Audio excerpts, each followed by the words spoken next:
Hello, and welcome to the Intel Briefing, your daily intelligence brief on global geopolitics. Today is the 25th of July. I'm your host Daniel, the founder of HM Intelligence. Every weekday, we bring you not just the news, but the so what from the events and decisions that shape our world. The brief will be short and sharp, allowing you to stay informed and up to date. So grab a coffee and get ready to be in. In today's update, we'll be covering how Netanyahu has laid out his vision for Gaza. The US and Canada intercept Chinese and Russian aircraft over Alaska.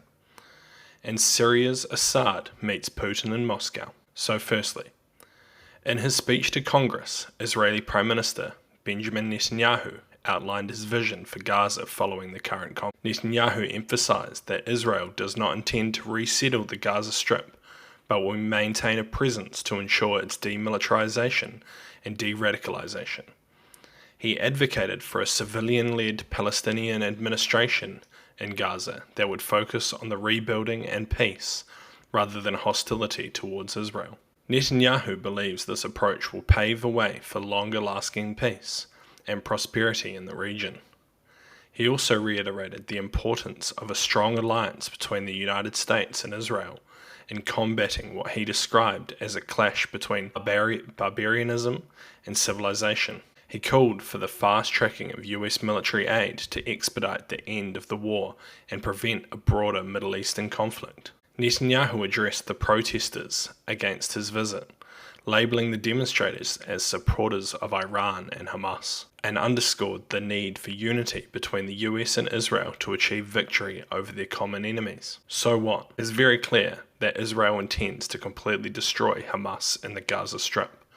While this may not be what some in the international community want, I don't think Israel cares. I like the previously proposed idea of an Arab-Israeli coalition to support the rebuilding of Gaza, particularly involving the UAE and Saudi Arabia, as they have shown little regard for Hamas's ideology. However, while Israel may want to talk about the future, Hamas are not yet defeated and will likely continue to cause trouble from their vast tunnel network for some time. And next, US and Canadian warplanes intercepted 2 Russian and 2 Chinese aircraft in the Alaska Air Defense Identification Zone.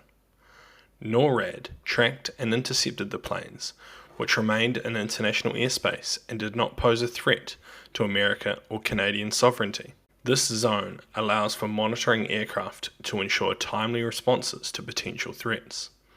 Russian aircraft are often intercepted in this area. However, increased cooperation between Russia and China led to this particular event. So what? It is likely that these flights have a few aims.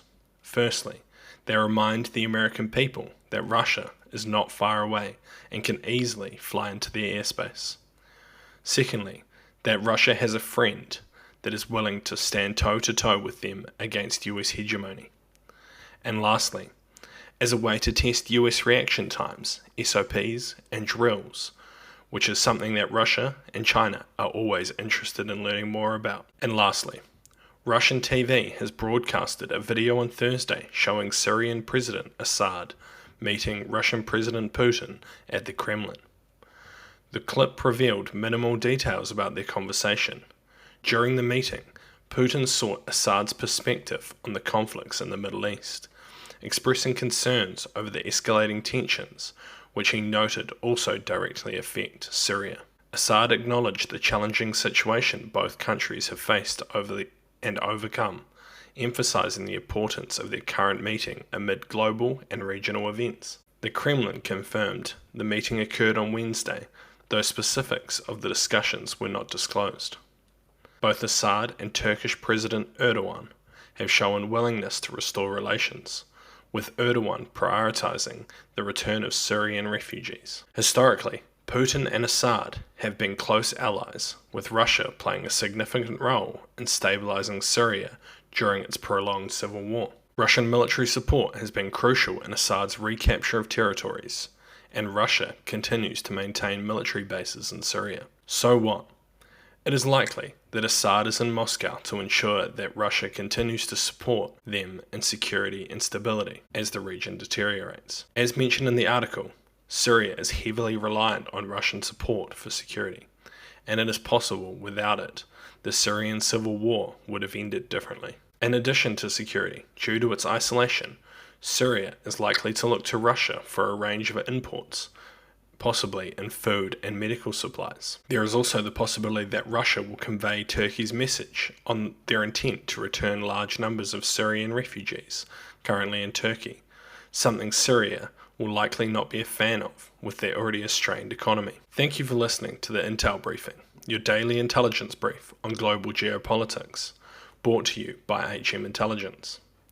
If you want to support the podcast, tell your friends to help them stay informed, and leave us a 5-star review. Or if you want to learn more about intelligence, why not take one of our courses? They're all online, self-paced and affordable. Thank you for listening. I've been your host Daniel, and I'll see you next time.